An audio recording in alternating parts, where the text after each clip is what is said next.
বিশ্বকাপের শেষ ১৬তে এবার মুখোমুখি হচ্ছে বর্তমান বিশ্ব চ্যাম্পিয়ন আর্জেন্টিনা এবং আফ্রিকার শক্তিশালী দল মিশর।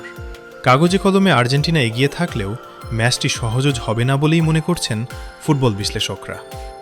দুই দলই নকআউটে জায়গা নিশ্চিত করতে কঠিন লড়াই করেছে। কেপ ভার্দের বিপক্ষে অতিরিক্ত সময়ে ৩-২ গোলের জয় পায় আর্জেন্টিনা।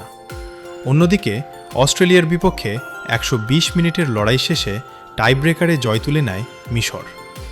ফলে দুই দলই মারবে কিছুটা ক্লান্তি নিয়েই। বিশেষ করে কেপ ভার্দের বিপক্ষে আর্জেন্টিনার রক্ষণভাগে কিছু দুর্বলতা চোখে পড়ে। প্রতিপক্ষের চাপ সামলাতে কয়েকবারই অস্বস্তিতে পড়তে দেখা যায় লিওনেল স্কালোনির দলকে। সেই দুর্বলতাকেই কাজে লাগাতে চাইবে মিশর। আর্জেন্টিনার সাবেক তারকা সেরহিও আগুয়েরোও মনে করেন, স্বল্প বিশ্রাম এবং খেলোয়াড়দের শারীরিক ক্লান্তি দলের জন্য বড় চ্যালেঞ্জ হতে পারে।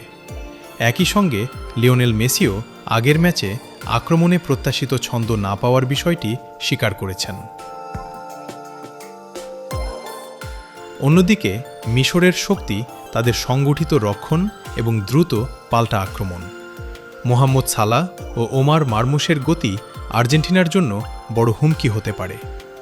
যদিও সালাহর ফিটনেস নিয়ে কিছুটা শঙ্কা রয়েছে, তবুও বড় ম্যাচে তার অভিজ্ঞতা পার্থক্য গড়ে দিতে পারে।